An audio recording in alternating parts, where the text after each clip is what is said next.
Welcome back. Now, Zwelethu is one of Mzansi's youngest performers, a coach, author, businessman, and inspirational speaker. The 23-year-old has been rated the youngest CEO in the world by his clients. He has a dream of employing more than 100 people during his organization's tenure before he reaches the age of 30 and inspiring more young people to live their dreams without fear of failure and discouragement. Zwelethu, thanks so much for joining us and welcome. Thank you so much for hosting me. Okay, give us a sense of who you are, your background, how you were raised, what kind of formula were you on as a baby for, to give you all these success stories at such a young age? Zwelethu, it's a young man born and raised in Bushbuck region, Kuslu, Mantangaleni. That's where I was born and raised. So I moved to this site in Johannesburg after my matric. But before that, I was raised in a family of 4 siblings, which me being the last born at home. So then I was raised in a Christian family with both of my parents. So I cannot say much of influence to that, but I was raised as a normal kid. Yeah. Where I grew up as a normal kid, but I had something great in me. Most of the time, or every time, I was leading the groups that I was in. Okay. So you understand. When did you realize, though, that you had that leadership quality? Because sometimes you can have this particular attribute and not exercise it or harness it. True, true. I think when I was growing, I was not understanding what was happening. All people would just trust me and believe in me. But the time... for advisor, for everything, you understand? But when I was in high school doing my grade 12, it's where I was appointed as an SRC president of the school. I think that was my turnaround point, where I realized that there's something in me, there's a skill, that leadership skill, because you have to lead students, you have to lead the school as a whole. Yeah. So, and you also have a small committee of yours as a president, SRC president. And I was leading those people inside. So it's where I felt like there's something good in me, because everyone, the school was going smooth. The principal came to me and said, you know what? The school is running so smooth. We want to talk about, we want to talk about your business and how you employ the kind of discipline that you had to practice at school level, even when you were younger, when you realized that the responsibilities that are squarely on the shoulders of a leader means that you have to rise above any adversity. Yes. You don't have an off day. You have to be there to motivate others, make the necessary sacrifices. So talk us through that. I think first what came to me, it's where I was admitted in a hospital, where I was diagnosed by appendix, something like called appendix. So then I still have mine. I still have. I never had it taken out. Yeah, why? Because it's very dangerous. It's very dangerous because it's what the doctors told me when I was there in that hospital. But one thing the doctor said to me, he said, this young man need to go for an operation right now. And it might be too late. Do you hear the word too late? It's where it came into my mind. What is too late to me? You understand? So it's where I realized at that moment that nothing in life is promised except death. So my discipline came into that point. So you live every single day consciously with a, with a purpose, with a meaning and certain outcomes. Drive, knowing that one day I'll leave the universe. Okay. But before I leave the universe, what is that I'll leave behind? What's the legacy that I'm going to leave behind? What is it that the world is going to remember about me when I'm gone? Okay. And that clicked to me. You understand? Because also I had a brother who was very sick, my late brother, who passed away. And he said he had a dream of owning a resort. You understand? He said, I will own my resort one day. I'll own my resort one day. And literally he passed away. So I said, this is it.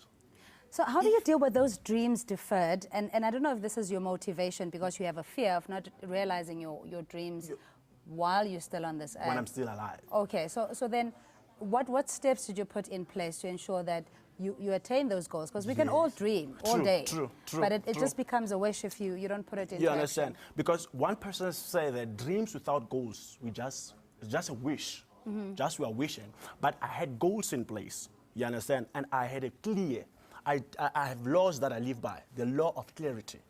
You have to be clear of what is it that you want to achieve. So visualizing the success that you want to achieve. Regardless of your circumstances. You understand? Yeah? Wherever you come from, that doesn't matter. What matters is where you are going with your life. Once you are clear that, okay, I'm Zwelethu, I want to be a millionaire by the age of 23. Do you understand? Are you a millionaire? No. You're 23 now. You're not a millionaire yet. I'm 23. You're not visualizing properly. But I think next year, let's talk it that way. Okay. All right, let's Yeah, talk we're about getting the there. business. How do you get to your first million by 24? So then when you set those steps, you have goals in place that are, the goals, they're going to tell you, these are the steps. These are the steps to take for me to get there. It's like now you want to go to Cape Town. You are clear of where you want to go. That's it. That's the first goal. Which steps are you going to use to get to Cape Town? Are you going to use a bus? Are you going to use a flight? Are you going to use a train? Once you have that in mind, those are the steps. Follow those steps without you cheating on those steps. Because once you cheat How on do you those hold steps, yourself accountable, though? And I want to get to that because we can all have the to-do list, the vision for the next 5 years is where I want to see myself. And then somewhere along the line, you get detracted. So how do you hold yourself accountable? Discipline. The law of discipline. What is discipline? Discipline simply means doing something even if you don't feel like doing it. Or even today you feel like you have made a lot of money or you have made a lot of deals in your business. And if you don't get chillers, like, there's no chillers when you're a business It's where as young people we get distracted a lot. Where when the money comes in, the hunger stops. Do you understand? And that's so the true. The hunger stops. So it's where my discipline comes in. It doesn't stop with me. I'm so concerned with discipline. That's why even in my business, the people that I'm leading, you have to be disciplined. Zwelethu, I mean, and I want to paraphrase a quote I heard that says, success is, there's nothing that fails like success. Yeah. Because exactly like you're saying, there's complacency that comes with it. True. You've made all the money and you want to live the life. True. And then it's depleted and you get back to square one. To so zero. Let's talk sustainability of your business. How do you ensure that, you know, you have the longevity? What processes do you have in place? I think understanding that it's never about you in business. It's all about the customers. It's all about the people who are working for you. You understand? Even when you get this big deal, it's never about you. It's about the people that you're doing it for. You understand? Because if this money comes in huge bulk and then now you have the me syndrome, you draw it into yourself, me syndrome, you're going to get distracted. I call it me syndrome. It's all about the company. I call it the celebrity mentality. At least Linda Ntuli calls it the celebrity mentality. You understand? So once you understand that it's not about you, you are just also a servant in that organization or in that product or in that service or in that talent. You are just a product. You are just a servant. Yeah. That it will make you more disciplined and you will sustain the business. You'll understand that if I fail here, I'm failing my people. Just contact details, Zwelethu, and please, very briefly, in terms of what it is that you do. I mean, we've been talking about everything and all and sundry, but except what you actually do. Yeah, true, what I do. What I do, I am a motivational speaker. I do and performance coaching. The way you gesture, and it's like, you know, I do performance performance coaching for businesses and also individuals. Really? Yes, we do accelerate our performance in organization because I believe, for an organization to grow, you have to invest within the organization. For the people inside the organization, they have to be groomed.